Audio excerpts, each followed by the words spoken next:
خب سلام به همه. من میخوام یه کتابی شروع کنم بخوندن از دکتر دنیل افری که متخصص داخلی توی، اگر اشتباه نکنم، بوستون هستش، به نام When We Do Harm A Doctor Confronts Medical Error، که خیلی این چند وقت حساس شدم به این که در واقع مدیکال ارور های خیلی در واقع پیچیده رو چجوری میشه جلوشو گرفت، چون همچنان میتونن با اینکه شاید یه چیز مثلا در اثر بی حواسی یا بی توجهی نباشن ولی خیلی آسیب‌زا باشن. دلیلش رو هم خیلی کوتاه میخوام توی چند دقیقه اول همین وایس بگم. البته از قبل فکر نکردم میخوام چی بگم، در نتیجه یکم نگرانم در مورد حرفایی که میخوام بزنم، اما کلیتش اینه که من چندین سال بودش که داشتم سرترالین میخوردم، یعنی از سال 96 که هلوش 21-2 سالم بود تا همین 2 هفته پیش تقریبا که 28 سالگیم شروع شد، یعنی به مدت 5.5 سال. و خب میدونید که معمولا مدت زمانی که استثارهای توصیه میشه برای اینکه در واقع تجویز بشه توی افسردگی یا اضطراب یا کلا اختلالات نوروتیک، هلوش 2 سال هستش، ولی من نشده که بیشتر از اون ندیدین دارو رو، و در واقع به کلینیکال جاجمنت اون روانپزشک یا اون درمانگر بستگی داره. هرچند یه سری مقالات پراکنده هستش که میگه خب در مصرف طولانی مدت ممکنه یه سری عوارضی داشته باشه، که البته عوارضش رو حتی توی در واقع جاهایی که یه جنرال پرکتیس میتونه مراجعه کنه برای اینکه عوارض هر دارو رو ببینه نیاوردن. مثلا ممکنه ریسک دیابت رو بالا ببره، ریسک کرونری آرتری دیزیز رو بالا ببره و حتی ریسک کبد چرب غیر الکلی رو بالا ببره، ریسک شکستگی رو بالا ببره، یه چیزایی که در واقع خیلی کم بهش اشاره شده. و معمولا هم توی کشورهای مختلف مدت زمان متوسطی که یک فردی این دارو رو مصرف میکنه متفاوت هست. خب میتونیم هر چقدر طولانی مدت تر فرد مصرف کنه، در واقع ترک دارو هم عوارض بیشتری خواهد داشت، همون چیزی که الان برای من اتفاق افتاده و خیلی برام علامت دارو سخت بوده. یه مقاله میخوندم که میگفت توی استرالیا به طور متوسط بیماران 4 سال روی SSRI هستن و خیلی از بیماران ممکنه که لایف لانگ یا حتی مثلا خیلی آمار دیدم که بیشتر از 15 سال در حال مصرف این دارو بوده باشن. حالا قضیه که هستش اینه که من برای خودم فکر میکنم که مثلا 1 سال 2 سال کافی بوده و بعد از اون یه سری عوارضی داشته که من خیلی بهش آگاه نبودم، هرچند که خب خودم هم در واقع اون موقع دانشجوی پزشکی بودم و حتی در سال آخری که این دارو رو از این 5 سال مصرف میکردم یک پزشکی عمومی بودم و در نتیجه خب داروی سرترالین هم وقتی یه پزشک عمومی میتونه تجویز کنه، پس انتظار میره که منم در واقع ممکن باشه که یه سری این عوارض رو دقیق تر بدونم، هرچند که حتی در مورد خودم نمیدونستم، چه برسه وقتی که برای یه بیماری اگه تجویز میکردم. البته که خب خیلی زیر و بم زیادی داره این قضیه و مسئولیتش به تنهای گردن پزشک یا بیمار یا حالا در واقع اون جامعه پزشکی یا جامعه به طور کلی نیست. و اینکه افسردگی یه چیز پیچیده است. خب توی کشورهای جهان سوم با کشورهای اروپایی و غربی و اینا متفاوت داستانش و خب ممکنه آدم فکر کنه توی کشورهای جهان سوم برای اکثریت افراد همیشه یه چیزی هست که آدم رو افسرده کنه و در نتیجه شاید یه نفر فکر کنه که خب همیشه خوبه یه داروی ضد افسردگی هم میخوره. در حالی که داروی ضد افسردگی یا حالا آنتی دپرسنت که حتی توی انگلیسی هست، به نظر من نامگذاریش یه توهمی رو توی افراد ایجاد میکنه که حتما وقتی این دارو رو بخورن در مجموع به کوالیتی آف لایفشون کمک میکنه، به مودشون کمک میکنه، روزشون رو بوست میکنه، در حالی که اینجوری نیست. خب فقط کاری که میکنه اینه که سروتونین رو بازجذبش رو توی در واقع فضای سیناپسی جلوگیری میکنه که تو دستگاه گوارش، توی در واقع سیستم عصبی مرکزی، توی پوست حتی یا خیلی جاهای مختلف اثرات مختلفی داره و در نتیجه فرد تمام مدت داره با این اثرات مقابله میکنه و ممکنه به مرور در واقع آدم این دارو رو میخوره، هرچند استرسش کم میشه و یه حس خوبی از اون میگیره، ولی ناخودآگاه یه سری چیزا هم ممکنه در واقع با خودش به دوش بکشه در اثر مصرف این دارو.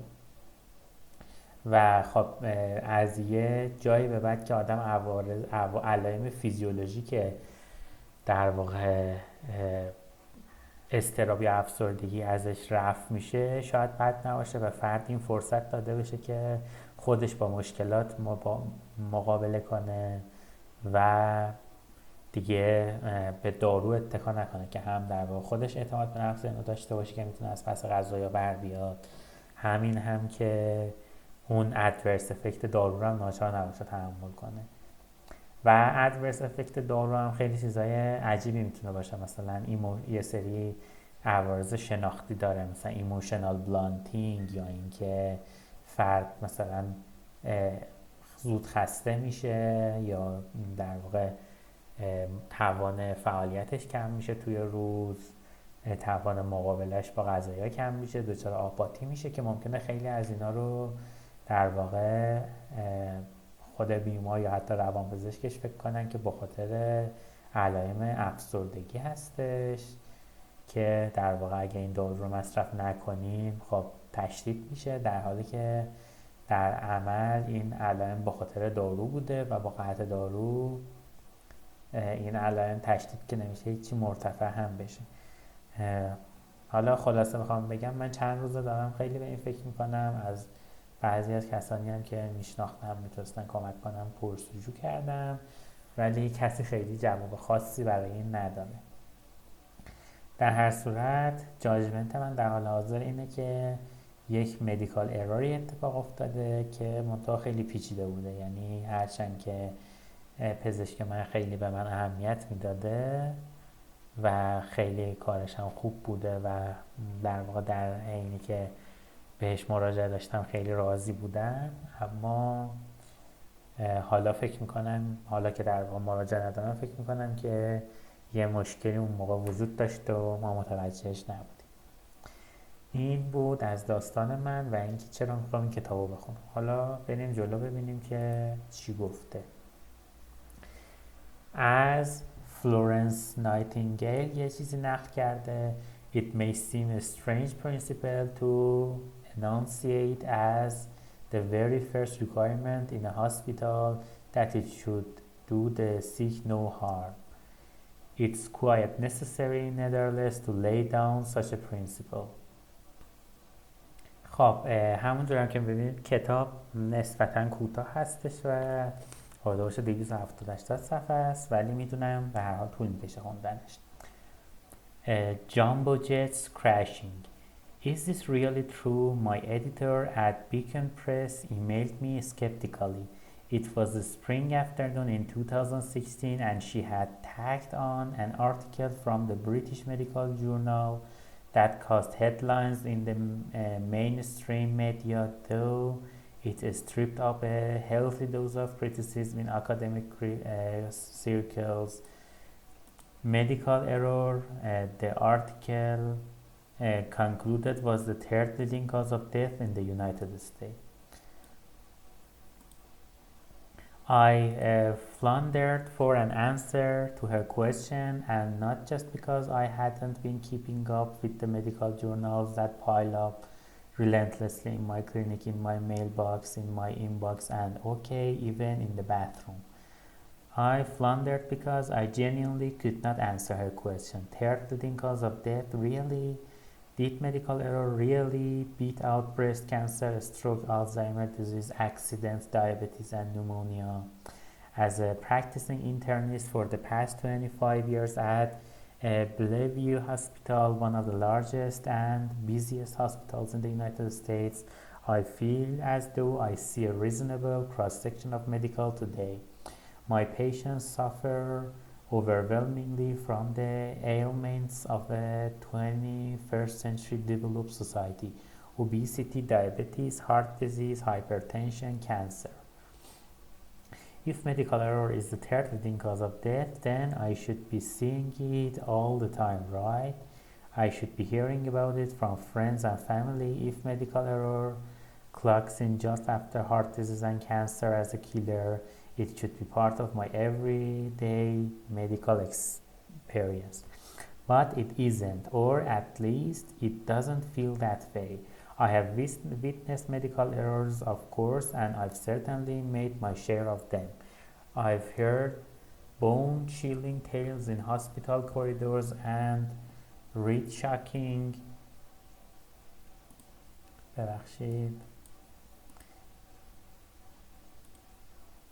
چی شد؟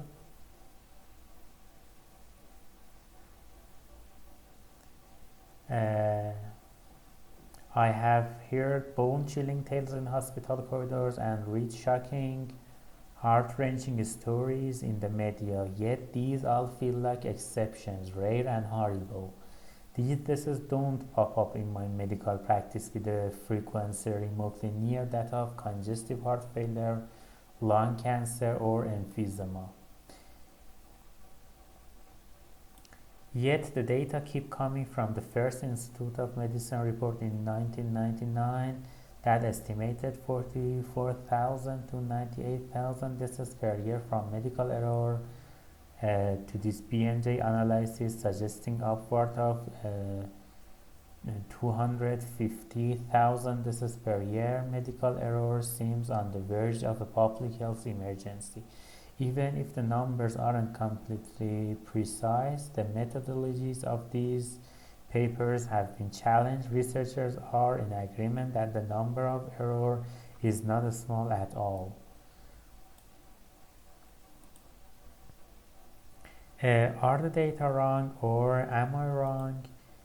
Am I and most medical staff simply not seeing this epidemic? Are we biased, in denial? Are we clinicians killing our patients at an unprecedented rate and somehow remaining blithely unaware? If that's really the case, perhaps we should take down our collective shingles and spare our patients the damage. We could just tack a note onto the door: eat quinoa and beans, take the stairs, stay away from the healthcare system.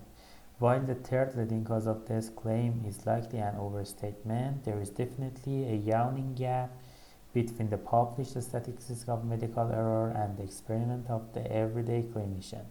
And then there are the experiences of the everyday patient, which also diverge from the data, but in different ways.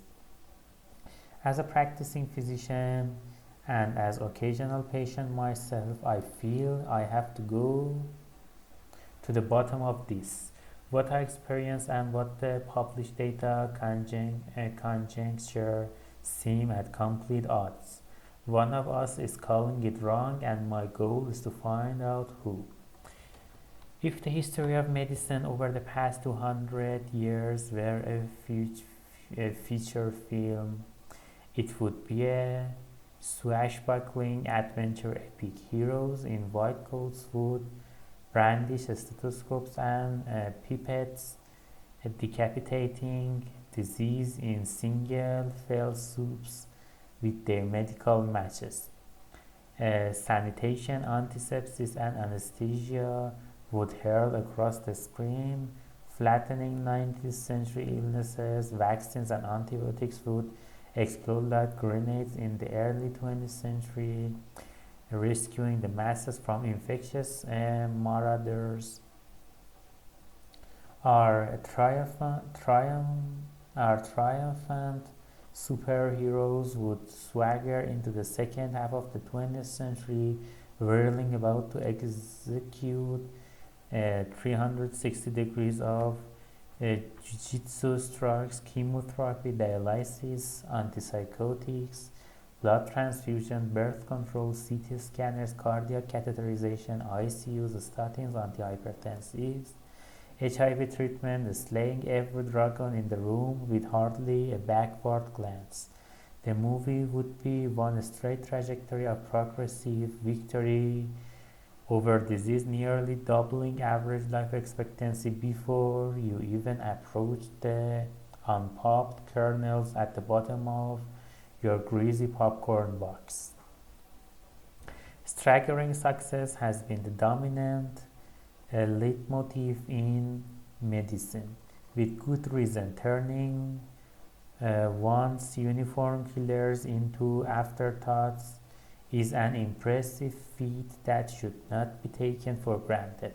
But this theme for a relentless victory hasn't left much space in the narrative for talking about the medical errors and adverse outcomes of our treatments.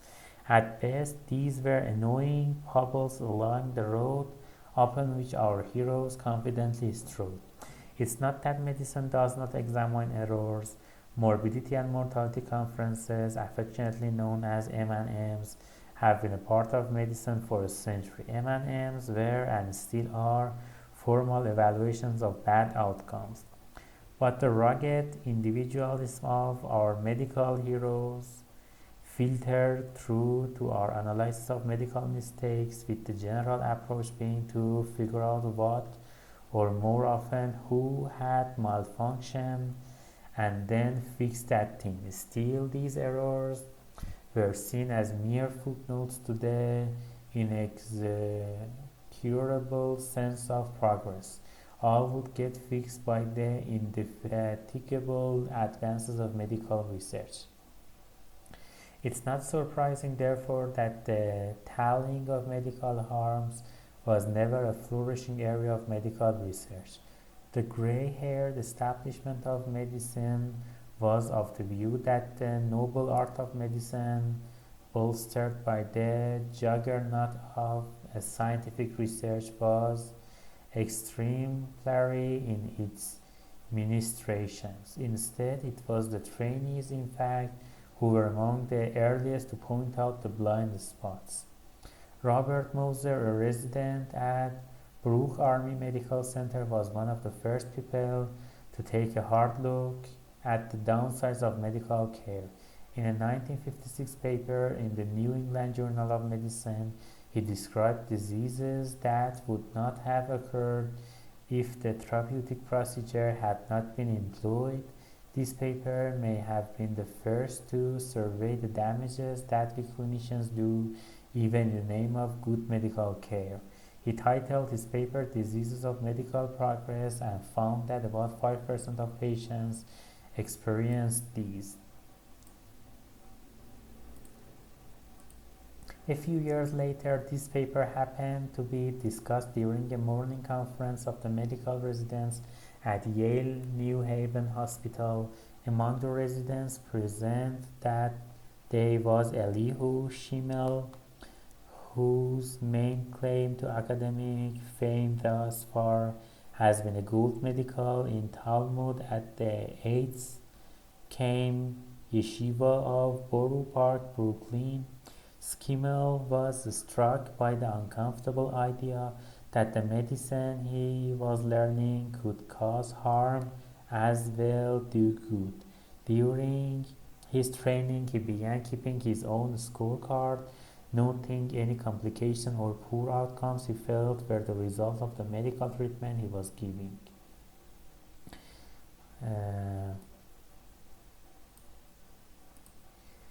After 3 years of training, Schimmel was selected to be the chief medical resident for the 1960 up to 61 academic year. It was a tradition at Yale that the chief resident undertake a research project and Schimmel decided to expand on Moser's work.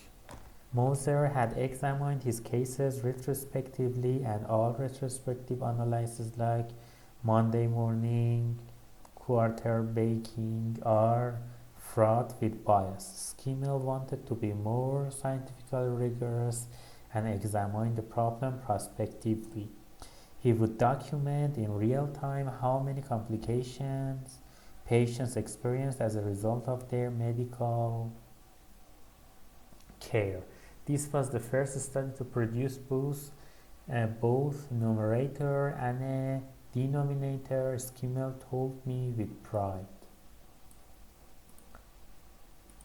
The foot soldier of the study would be the 33 residents who made up Yale's medical residency program. It was clear that this would not fly on the surgical service, he recalled with a chuckle, sensing that the more bottomed-up department of surgery would not be keen to air its dirty laundry. Starting on August 1, 1960, every chart of every patient had a form tacked onto the front of it. The medical residents were to note any untoward event, even if it occurred as a result of a necessary and acceptable treatment or test. The Schimmel specifically excluded events that occurred as a result of an inadvertent error, accidentally grabbing the wrong medication. He was more interested in the harm that came from the medical care itself.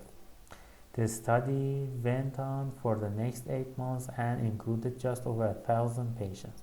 همین خیلی جالبه، همین کاری که در واقع آقای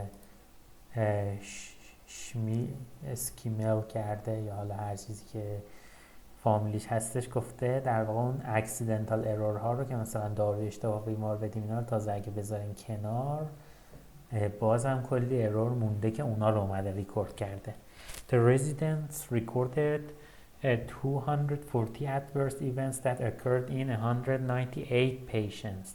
That meant that about 20% of patients experienced some sort of harm as a result of their medical care. This was an astonishing number. No one in the medical field would have estimated that their action would harm one of every 5 patients.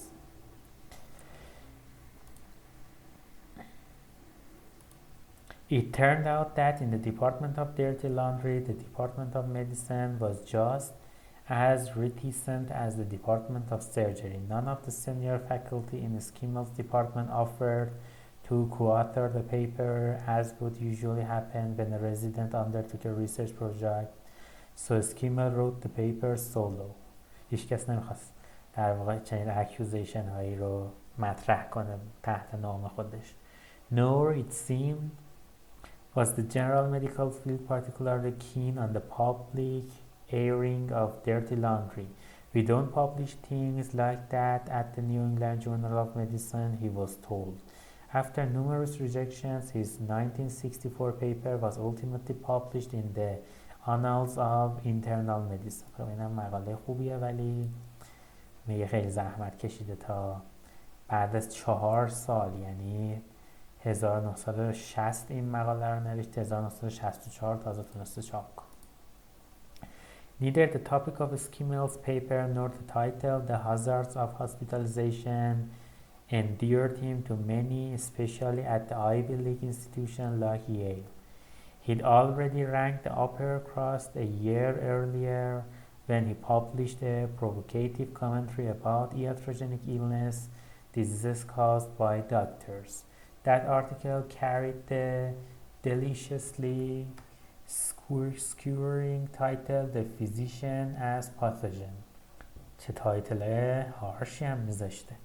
After Schimmel presented the result of his hazards of hospitalization study at grand rounds, the director of the hospital hauled him into his office. What is this that you are saying about New Haven Hospital? He demanded to know. There were no hazards involving the hospital building, Schimmel noted. Really, hospitals don't practice medicine. The rest he left unsaid.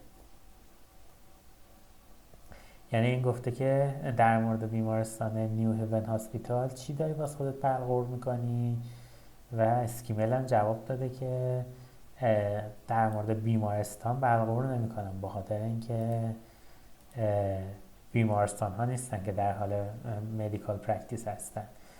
چیز بیشتری نمیگه، ولی خب منظورش این بوده که در واقع در مورد نیو هیون هاسپیتال رزیدنتس دارن میگم، نه در مورد خود بیمارستان. It was not until the 1980s that researchers began examining medical harms on a larger scale. The lens, though, was not really patient safety, a term that had not yet even been coined. Rather, it was the American malpractice system. Were doctors getting sued out of existence? Could patients win enough money to cover the spiraling costs of healthcare? What happened to the patient who couldn't get their day in court? These questions could not be answered because no one really knew the extent of the problem. How many patients were getting injured in the medical system? How severe were these injuries? Were the side effects of good medical care or bad outcomes related to outright negligence? What was the economic impact? سوالای جالبیه. One of the first studies to examine these questions in a rigorous way was the Harvard Medical Practice Study. The researchers studied 51 hospitals in the state of New York over the calendar year of 1984. If dirty laundry was to be aired, presumably these Harvard researchers preferred it to be of New York origin rather than from their own hospitals in Massachusetts. اینا میگه حتی با اینکه محققا مال دانشگاه هاروارد بودن، اما رفتن توی نیویورک که هیچ بیمارستان ندارن، تو بیمارستان ها یه سری دیگه تحقیق کردن. They examined 121 randomly selected charts and recorded the number of adverse events which they defined as unintended injuries resulting from medical care. The study found that 3.7% of hospitalizations resulted in a medical injury, or of which 40% were fatal. خیلی زیاده گفته 4% هاسپیتالیزیشن ها تقریبا دچار مدیکال اینجری می شده، از اون 14%ش کشنده بوده. If the study results were extrapolated to all residents of New York State, this would mean that there were nearly 100,000 injuries, including 30,451 deaths and 2,550 cases of permanent disability as a result of hospital care in 1984.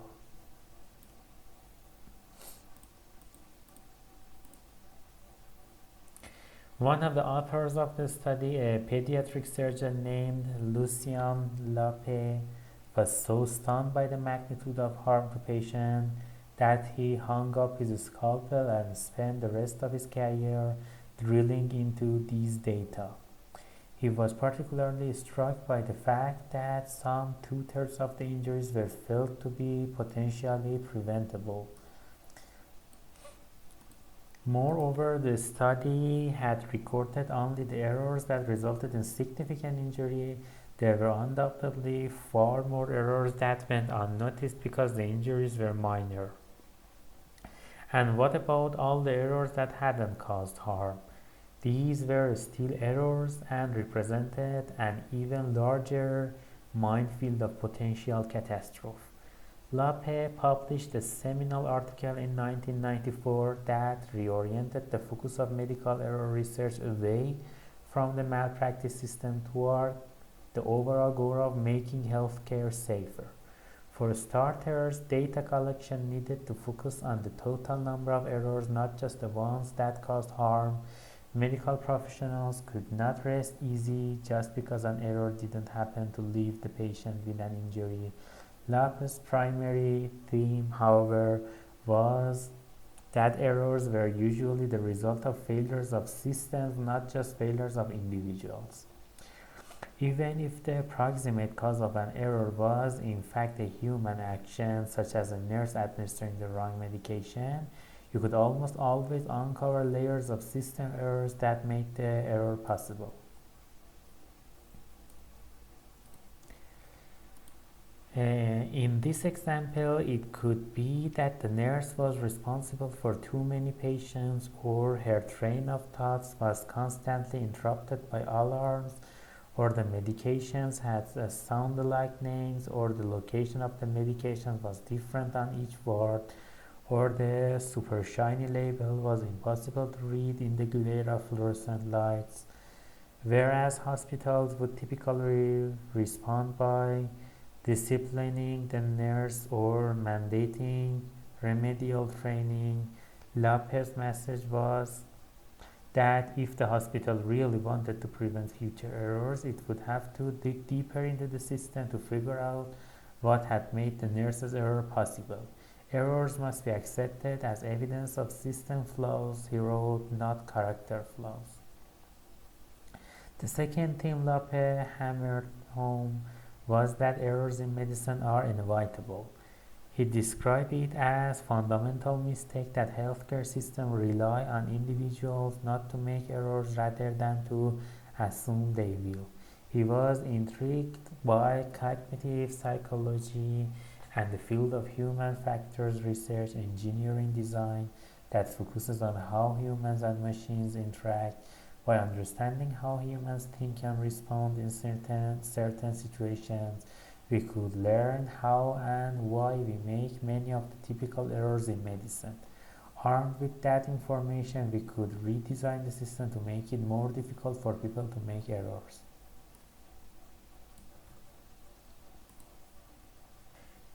The third theme from Lopez's article was his observation that if the fatal injuries from the Harvard medical practice study were extrapolated to the entire United States, it would be the equivalent of a jumbo jet and a half crashing every single day.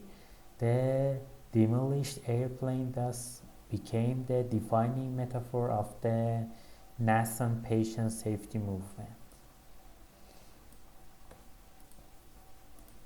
Lope was part of a group that authored the groundbreaking report "To Err is Human" for the Institute of Medicine in 1999. Many people consider the IOM report to be the founding document of the modern patient safety movement. IOM که اون Institute of Medicine میگه این ریپورت در واقع فاوندیشن مدرن patient safety movement هستش. Talked of with the same reverential awe as the Dead Sea Scrolls or the US Constitution.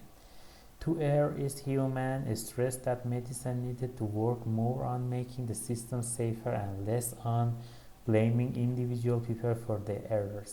The IOM report was leaked to the media, and its estimate of up to 98,000 Americans dying each year as a result of medical error grabbed headlines. The jumbo jet metaphor was ubiquitous, with splashy pictures of plane crashed used wherever journalistically possible. Contrary to popular conception, though, To Err is Human was not a research study. No one donned a Sherlock Holmes cape and started snooping for fingerprints in emergency rooms. No one peeked into operating rooms or trailed nurses on rounds. No one pored through medical records or sat in on autopsy sessions. What the IOM report did was take the data from the Harvard Medical Practice Study, which as a New Yorker I feel duty-bound to point out should have been named the New York Medical Practice Study, and data from a similar study done in Utah and Colorado, and extrapolate these to the entire United States. The much quoted number of 98,000 deaths per year came from the mathematical exercise of considering New York to be the entire country, which of course we New Yorkers already know to be the true. If the U.S. considered solely of sparsely populated rectangular states like Utah and Colorado, the annual death toll from medical error would be 48,000, so the official estimate of death due to medical error from the IOM report was a range of 48,000 to 98,000. The lower number was quickly lost in the media frenzy, as with just about every other leak of nouns. All anyone could talk about was how doctors were killing of 98,000 Americans every year. One of the biggest facts ignored by the media was that the two main studies upon which the IOM report was based involved hospitalized patients. Most people do not get their medical care in hospitals, so already the data are not generalizable. Hospitalized patients are by definition sicker than the general population, and usually older. Sicker patients have many more treatments, medications, and procedures, and interact with more medical personnel than the average person, a point I'll come back to several times in the book.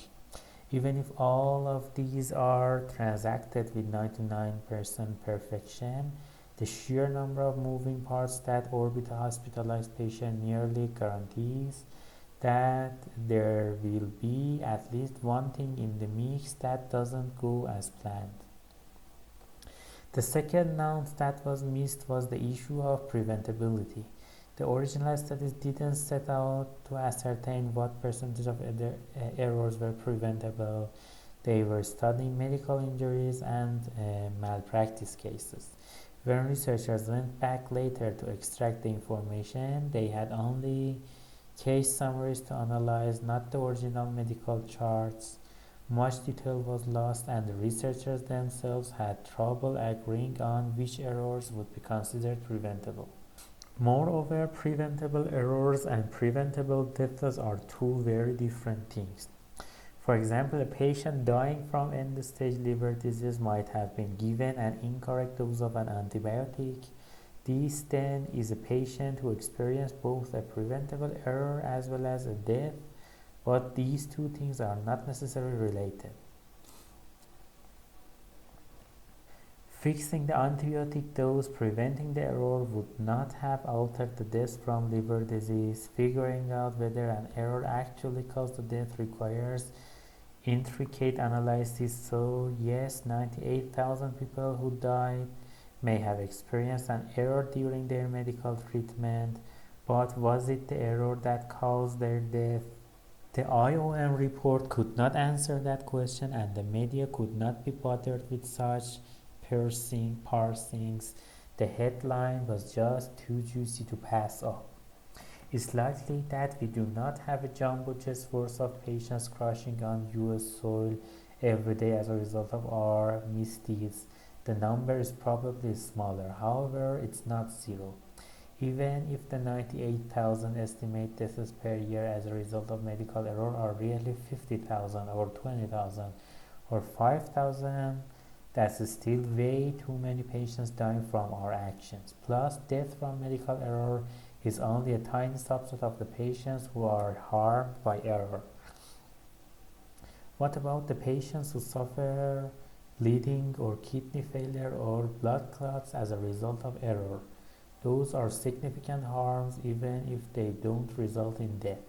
Additionally, we are now coming to view misdiagnosis and delays in diagnosis as errors too, thus elongating the tent of preventable harm.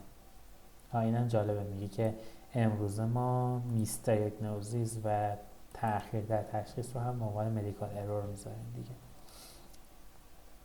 So while the IOM report may not have been fully accurate, and certainly the news media flushed out any subtlety of analysis, it succeeded in focusing the attention of both the medical field and the public on issues of patient safety. It also got the grant funding wheels rolling, allowing researchers to study medical error with the depth that we study other diseases that cause harm to humans. An original copy of To Err Is Human probably won't get you as much as an original copy of the Beatles' White Album, but it ultimately served its purpose of jump-starting the patient safety movement. Often in medicine, we are told to take a page from the aviation industry. Given the state of modern airlines, I'm sure I'm not alone in hoping that we don't take the page on legroom or baggage fees, but there is definitely much to be learned from our airborne counterparts. The aviation industry started out like medicine, an open laboratory for rugged individualists, in this case adventurers, mavericks battling gravity and physics. But a turning point occurred in 1935 in the new famous tale of the B-17 Flying Fortress bomber. This was the most advanced aircraft of its day, developed to keep the US military the dominant fighting force in the world. It was bigger and faster than anything that had preceded it and sported the most sophisticated control system ever seen in a cockpit. On its maiden voyage, however, it exploded within 30 seconds of takeoff. It was later determined that the pilot had neglected to disengage the locks on the movable flaps of the wings known as control surfaces. خب این میگه در واقع بودن توی صنعت پزشکی مثل در واقع صنعت پزشکی رو مقایسه کرده با صنعت در واقع هوافضای آمریکا. گفته که میتونه یه نفر ارور بده و یه چیزای خیلی سافیستیکیتد رو خراب کنه، به گند بکشه در واقع.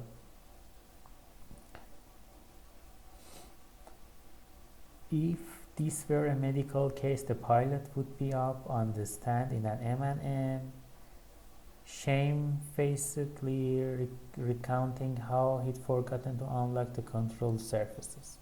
The senior physicians fortifying the front row would gesticulate with their reading glasses as they elaborated on how immobilized control surfaces prevent a pilot from adjusting the pitch of the airplane. The plane would thus be commented at a fixed angle, with the pilot unable to make adjustments. This would be akin to driving a car with wheels fixed in the direction, unable to turn. On this stand, the pilot would remain stone still while the pathophysiology was painstakingly explicated and the inevitable path toward catastrophe laid out for all to see. His flagellation would be achieved without a word of chastisement even having to be uttered. Half the audience would be thinking, what an imbecile, with the other half reaching for their rosaries and muttering, thank God it wasn't me in the cockpit.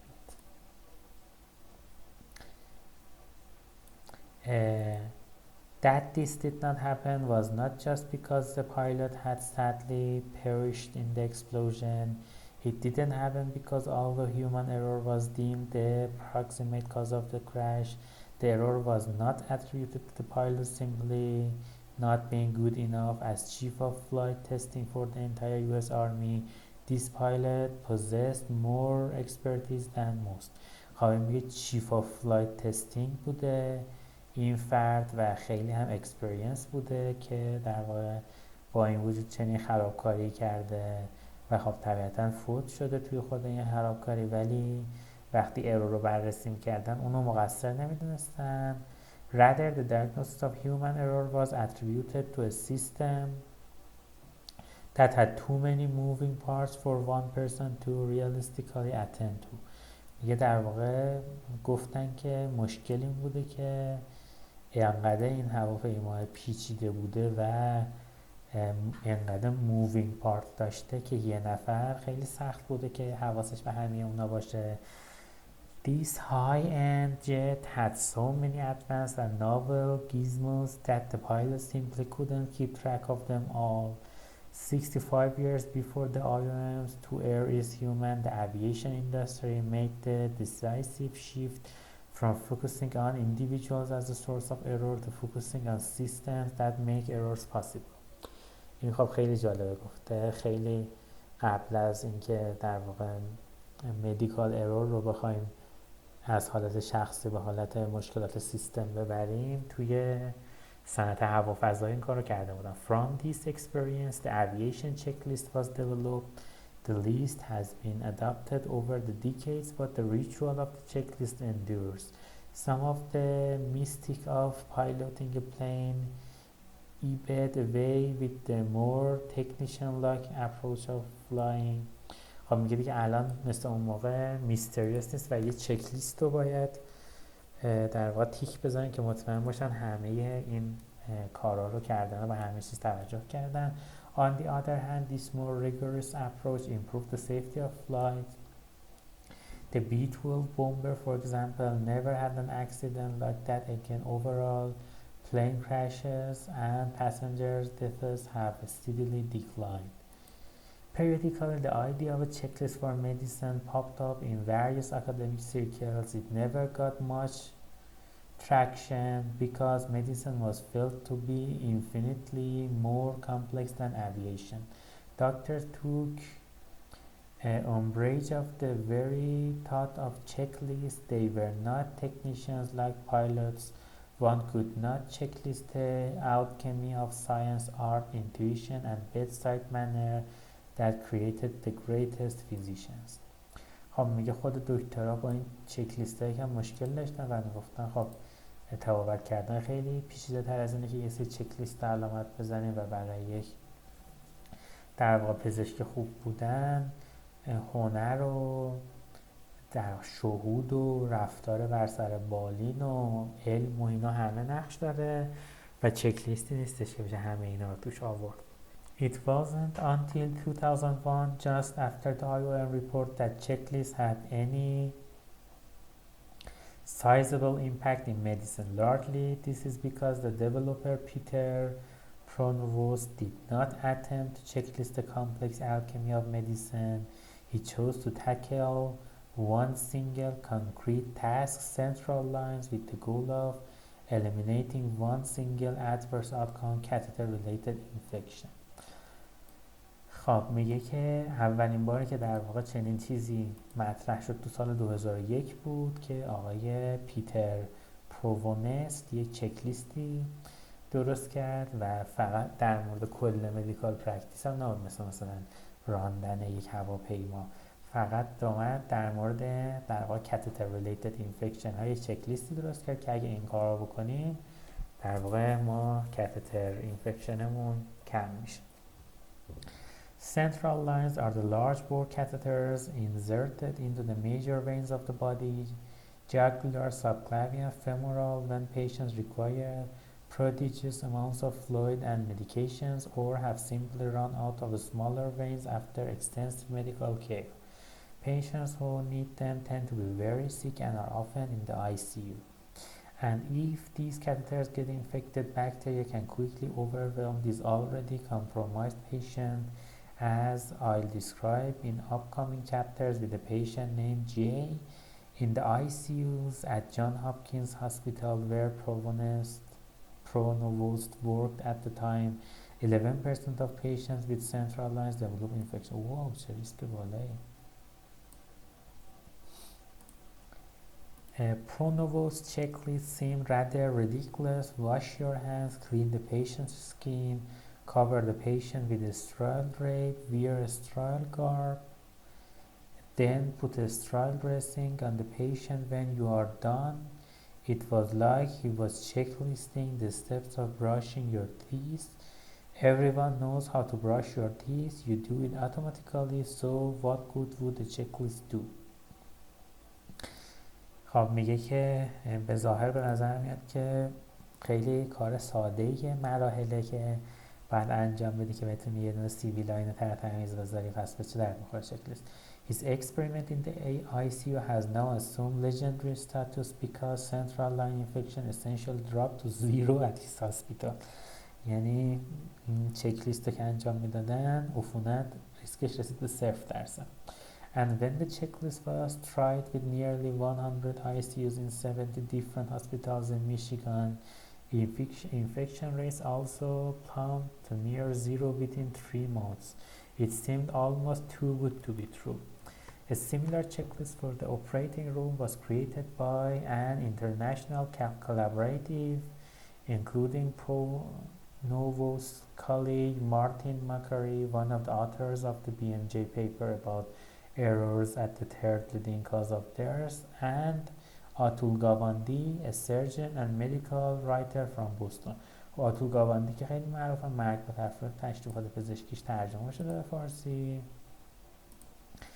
و مارتین ماکاری هم معروف هستش به خاطر اینکه در واقع توی همه مقاله BMJ می-نویسه و توی اون مقاله که قبلا نشر شده بود داشت یه چکلیست درست کردن برای operating رو.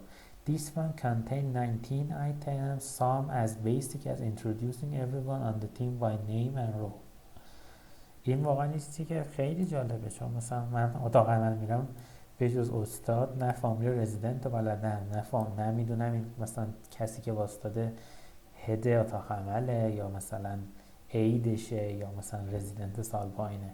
There were the expected items confirming the patient's name, type of surgery and allergies, making sure IV fluids and blood transfusion were available, counting all the instruments and sponges before and after the surgery, and there were a few that required thoughts such as outlining possible complications in advance.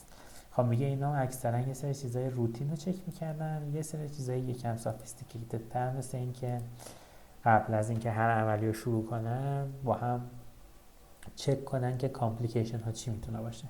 They tested it out in 8 hospitals worldwide from London to Seattle to Tanzania and India. Complication rate decreased from 11% to 7% and death rates fall from 1.5% to 0.8%. خب این اونقدر دراماتیک نبود ولی همچنان خب هر یه دونه جونی که نجات بدیم بهتره دیگه.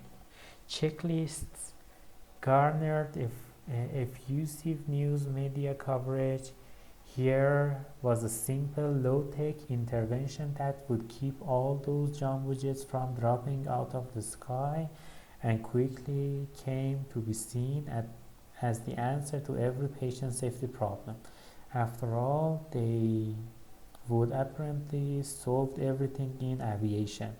From administrator's point of view, checklists were ideal, cheap, unambiguous, easy to initiate. خب میگه که همین چکلیست ها خیلی توجه جلب کردن به خاطر اینکه در واقع به نظر میاد راه حل ساده‌ای هستش و توی در واقع ناوبری و هوا و فضا خب همین چکلیست ها به تنهایی تونسته بودن کل مشکل رو حل کنن. All they had to do was distribute a sheet of paper to your staff. میگه تنها کاری که ما باید میکردیم این بودش که این چکلیست ها رو به استافمون میدادیم. من میتونم بگم که توی عمرم که توی در واقع منظور کل دوران تحصیلم یک دونه چکلیست حتی توی مواجهه با بیمار ندیدم کسی پر کنه که مثلا آیا این کارا شد یا نه. تنها کاری که اینجوری میکردن این بود که تعداد گازها رو بشمارن وقتی که تو اتاق عمل تموم میشه برای اینکه گاز جا نمونه. Hospitals began checklisting everything from preventive blood clots and treating strokes to discussing DNRs and diagnosing brain death. خب این خوبه دیگه، مثلا چک کنی که آیا این DNR داره یا نه و اینکه در واقع چک کنی که مثلا ما در واقع آنتیکواگولیشن تراپی مناسب انجام دادیم یا نه، یا برای اینکه در واقع برین دث رو چک کنیم باید یه سری چک لیست پر میکردیم. You could hardly snag a snack from a hospital vending machine without encountering a checklist, and if administrators loved them, you could imagine how much government officials would love them. In 2010, the Ministry of Health in Ontario mandated that all hospitals in the province use the surgical checklist. After all, if the Tanzanians could pull it off as well as the Londoners, it should be a cakewalk in rule-abiding Canada.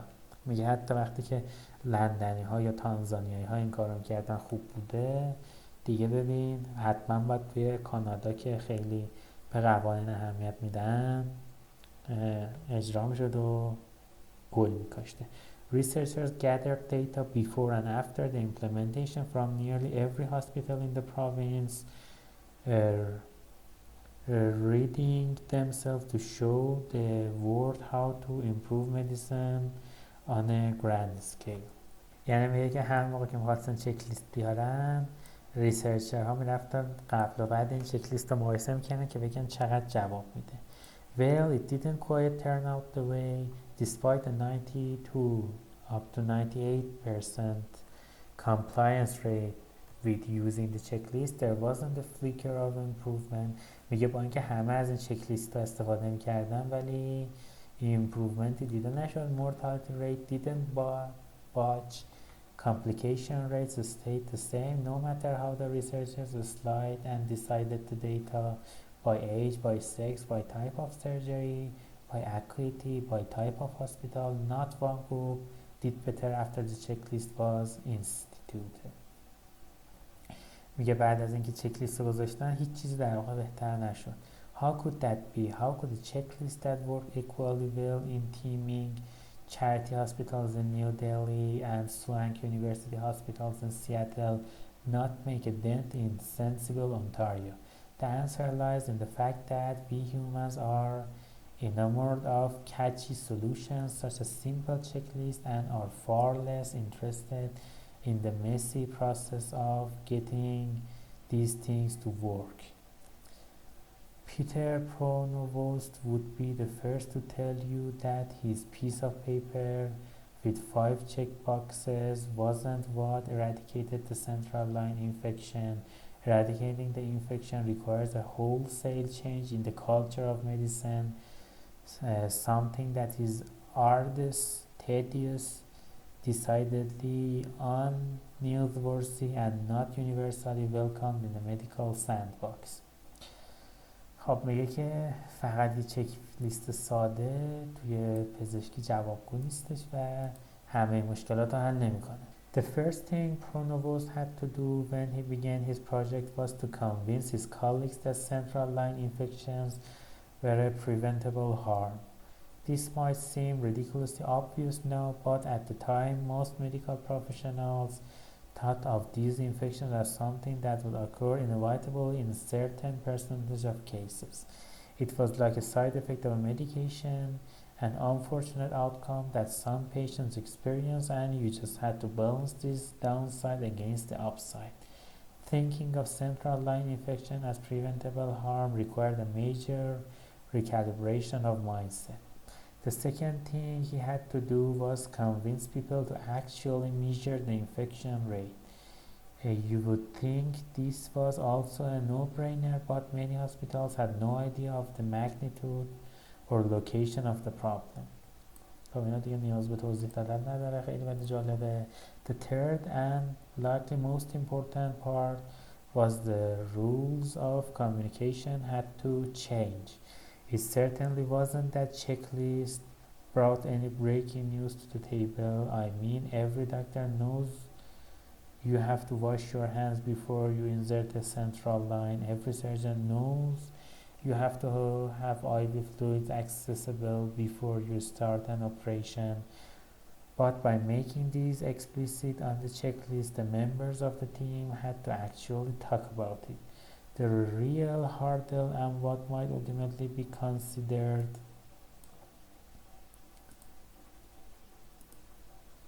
the doctor marched into the ICU, sans washing, with her entire medical team in tow. چی شد؟ خراب کنی شد. خب دوباره میخونم. The real hurdle and what might ultimately be considered the sacred source of Proven's original checklist was the nurses were empowered to speak up. در واقع یه کاری که اون چکلیست کرده بود این بودش که به نرس ها این قدرت داده شد که با هم دیگه کامیونیکیت کنن. This was a culture shift of epic proportions. It's not that nurses were a docile sheep of 1950s vintage who were too afraid to make a peep about anything. It's more that in the grand scheme of things, with thousands of micro decisions and micro interactions every day, individual nurses always had to make a calculation about what was worth upsetting the apple cart over. میگه که خب اون موقع هم میدونستن که در واقع نرس ها با هم کامیونیکیت میکردن، منتها دیگه یه سری چیزا رو اونقدر در واقع حائز اهمیت نمیدونستن که در موردش بخوام با هم دیگه کامیونیکیت کنن نسبت به حجم کاری که داشتن. Many doctors did not respond well to nurses chiding them about seemingly small annoyances such as washing hands, but nurses were the ones who could see what was happening on the ground and would potentially be the key to improving the situation. However, it wasn't enough just to tell nurses that they had the right to speak up if a doctor didn't do all 5 steps. The real power was in getting the hospital administration to support them. Nurses were given the power to pull the plug on anything that didn't follow the correct procedure, and the suits in the boardroom promised to have their backs. میگه که در واقع اون سوتس یا در واقع کسایی که کارهای اداری رو میکردن توی بورد روم قول دادن که از نرس ها حمایت کنن که هر جا در واقع نرس ها مشکلی دیدن و ریپورت کردن براشون مشکلی پیش نیاد. In Pronov's first trial at his own hospital, he told the nurses that they could page him day or night and he would personally back them up. در واقع پرونووس عجب آدم خفنی بوده که وقتی در واقع این کارو کرده به پرستارا گفته که هر موقع که در واقع نیاز داشته میتونید منو پیج کنین، من میام ازتون حمایت میکنم توی این کاری که دارین میکنین. In an interview with the New York Times, Pronovost observed that in every hospital, patients die because of hierarchy. Anyone who works in healthcare has to take a step back and let that sobering statement sink in.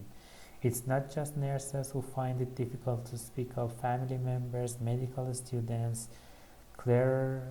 clerical staff, nurse aides, these are all people who are lower on the medicine totem pole and often don't feel comfortable contradicting senior doctors.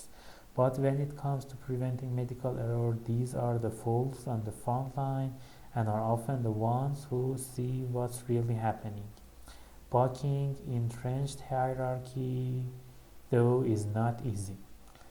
خب میگه در واقع خیلی مدیکال استاف متنوعی هستن که به اندازه سنیور داکترز خب قدرت ندارن، در نتیجه معمولا ساکت میمونن، حرف نمیزنن، ولی وقتی که بحث preventing medical error باشه اینها توی فرانت لاین هستن و میبینن که واقعا چه اتفاقی داره میفته و خب جایگاه خوبی دارن برای اینکه اینترونشن انجام بدن، ولی خب طبیعتا بازم حرف زدنشون کار آسانی نخواهد. As a third-year medical student, I once assisted on a late-night operation when suddenly the surgeon's needle accidentally pricked my finger. I had been holding a liver or some random intestine out of the way. I couldn't tell from the eyes darting over the mask who else had noticed. I thought maybe the nurse had seen, but I couldn't be sure. Nobody said anything. The operation seemed to drag on for hours after that, and I spent the entire time frozen in my spot, debating whether and how I should say something. In the end, I couldn't muster the strength to push back against the hierarchies defending silence from my lowly perch as a medical student. That I left my wanderer fingers submerged in blood for the duration of the surgery during the height of the AIDS epidemic, and then was forced to agonize over repeated HIV tests in the weeks and months that followed, gives you an inkling of just how hard it is to speak up when the system expected you to shut up and not make trouble. چه جالب، چون منم تجربه این که در نیدلستیک بشم داشتم، منتها من چون خیلی میترسم خیلی واکنش نشون دادم و خلاصه سریع پیگیری کردم. ولی میگه که سوزن جراحی سر اتاق عمل وارد انگشت اون در واقع دکتر دنیل افری به عنوان یک مدیکال استودنت شده توی دورانی که اپیدمی ایدز بود، ولی از ترسش به هیچ کسی چی نگفته که یعنی مثلا من نیدلستیک شدم و تا آخر هم با همون دستش و همون دستکش سر عمل مونده و کلی دیگه هم با خون بیمار تماس داشته. Lucian Lope, who is now often called the father of the patient safety movement, wrote a thoughtful commentary after the Ontario ICU study rained on everyone's checklist parade. The key, he said, is recognizing that changing practice is not a technical problem that can be solved by ticking off boxes on the checklist, but a social problem of human behavior and interaction. خب یه چیزی هم که کامنت بدم، تفاوت بین در واقع سیستم ناوبری و سیستم مدیکال پرکتیس این هستش که مدیکال پرکتیس خیلی جمعی تره و در نتیجه این هایرارکی و اینا وجود داره، در حالی که تو سیستم ناوبری خب یه دونه مثلا پایلوت میشینه پشت هواپیما و نهایتا حالا ممکنه یه دونه کمکی داشته باشه و در نتیجه خب خیلی مشکل اینتراکشن ندارن و میتونن در یه لول همسطحی با هم دیگه کامیونیکیت کنن. When the focus becomes the checklist itself as opposed to the people who are doing the action, nothing will get accomplished. Gaming is universal, wrote Lope, especially when checklists are mandated from the top down, as was the case in Ontario. میگه وقتی یه چکلیست رو از تاپ به داون مندیتوری میکنیم، گیمینگ is universal، نمیدونم منظورش چیه. The reported compliance rate of 92 to 98% is diagnostic of gaming. As we might say in medicine, a 98% compliance rate simply means that 98% of the time someone checked the box, that's all. میگه که فقط وقتی که ما در واقع کامپلاینس ریت 98% رو در مورد این چک لیست ها قبلا گزارش کردیم، به معنی این هستش که توی 98% مواقع که میخواسته پروسیجری انجام بشه یه نفر بوده که این باکس رو در واقع چک کرده. از قضا من حالا که میگم یه چیزی یادم اومد، تنها چیزی که یه حالت چک لیست داره برگه های درخواست خون هست که از بانک خون مثلا حالا ما هر نوع فراورده خونی میخوایم که اونم معمولا فقط ما مثلا می‌نویسیم 4 یونیت FFP یا مثلا 2 یونیت بلاد گروپ، 2 یونیت مثلا پکسل که مثلا کراس مچ شده باشه و این مهر رو امضا میکنیم. بقیه چیزاشو که آیا مثلا فرد بیمار سابقه دریافت خون قبلا داشته، بیماری خاصی داره یا نه، مثلا ریسکش چیه، اینا رو یا پر نمیکنن یا اینکه نرس ها به صورت در واقع چیز پر و سرسری. Which brings us to the real reason why some checklists work while others don't, or really why any intervention to prevent medical error, to prevent disease, to improve health, to improve efficacy works or doesn't work. It is all in how the intervention is actually accomplished on the ground, or what the technocrats call implementation. خب در واقع میگه خود اینترونشنه شاید اونقدر مهم نباشه که چجوری اون اینترونشن رو در واقع انجام دادن و جا انداختن مهم باشه.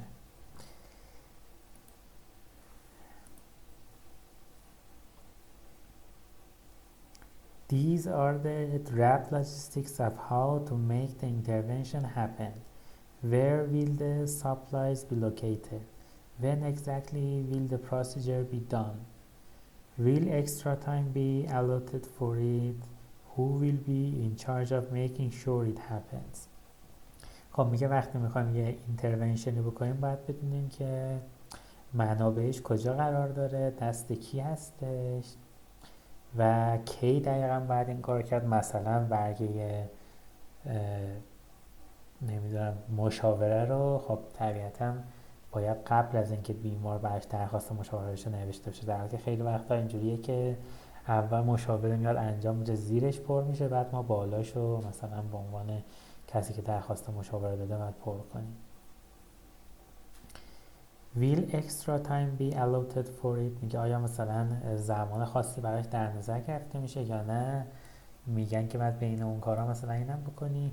Who will be in charge of making sure it happens؟ میگه کی در واقع مسئولیت نهاییش رو گردن خواهد داشت. Will someone explain؟ ای بابا چرا این همش خیلی بده لامصب. Will someone explain to the staff why all these changes are happening؟ میگه آیا کسی وقتی مثلا وزارت خونه میگه آیا از این به بعد فلان کار بشه، کسی هم میاد پرسنل رو قانع کنه که واقعا این کار اثر بخشه یا نه. Who do you call if there's a problem؟ میگه حالا اگه وقت مثلا یه مشکلی بود به کی میتونی بگید؟ مثلا من خودم هیچ وقت نمیدونستم اگر مثلا برگه انتقال خون کامل پر نشه یا مثلا نمیدونم برگه مشاوره وقت دچار مشکل بود به کی باید بگم. Who is going to be the champion and cheerleader for the change? What exactly should be measured to see if it's working? Is anyone going to get feedback on this? Has anyone thought about possible unintended consequences? Is anyone going to provide coffee? خب اینم خیلی جالبه که مثلا خب فیدبک بدیم وقتی بقیه دارن این کارو میکنن، نه اینکه فقط یه چیزی رو اجباری کنیم بعد دیگه هیچ نبینیم که چی شد چه تاثیر داشت. The implementation list is long and extraordinarily detailed. It's a checklist in and of itself.